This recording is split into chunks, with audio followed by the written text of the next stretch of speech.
Hey, this is not a test, this is jazz. It has its upbeats, its downbeats, it's warm, and it's unpredictable. Hey, is it just me, or does that sound like marriage? Woo! As the war comes to an end, this will be our last broadcast, so we'd better make it a good one. Today we're gonna bring you facts, and we're gonna bring you joy. We're gonna be like that teacher you wish you had in middle school. And best of all, it's gonna be all to the tune of jazz. Now, thank you, Robert, for making me sound crystal clear. And please, hit the music.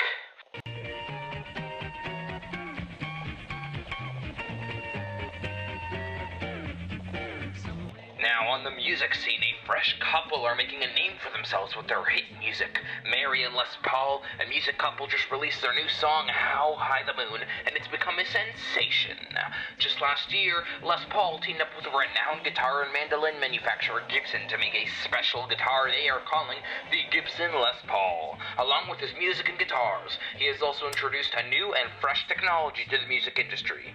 He has invented what he is calling Sound on Sound, or multi-track recording. This revolutionary technology allows one to record a track on top of another. Spectacular.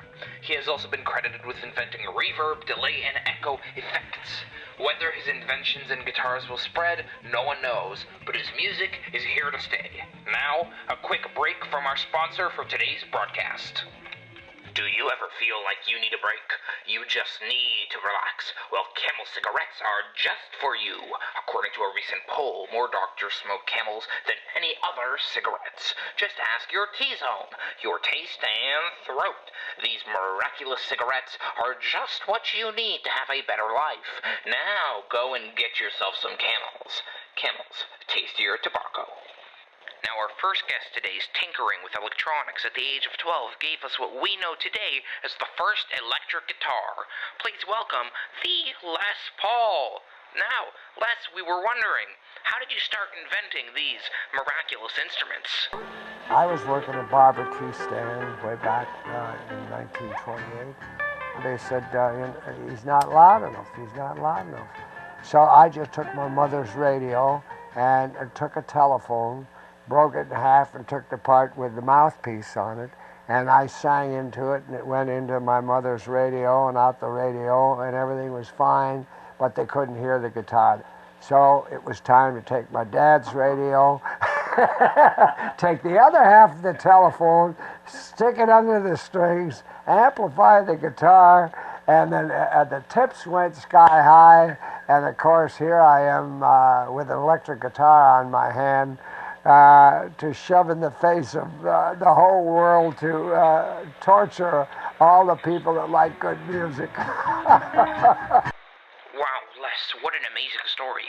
And this whole journey began at an early age of 12. Now, we've heard that at first Gibson did not want to take your guitar. Is that true? And if so, please tell the story. Oh, it was more than true. From 41 to 51, I heard nothing from Gibson, except they wished that I would quit playing that thing. Wow, what a story.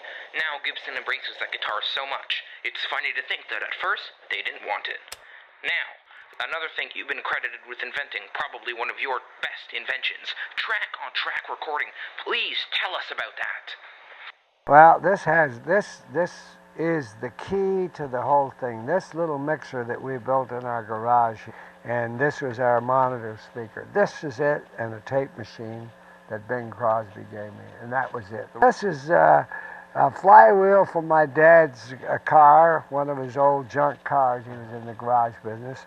And this is a 50-cycle motor running at 60, and a paring knife from my mother's kitchen, and it's on a lead screw, and this come out of my grandpa's barn, and So this really is homemade?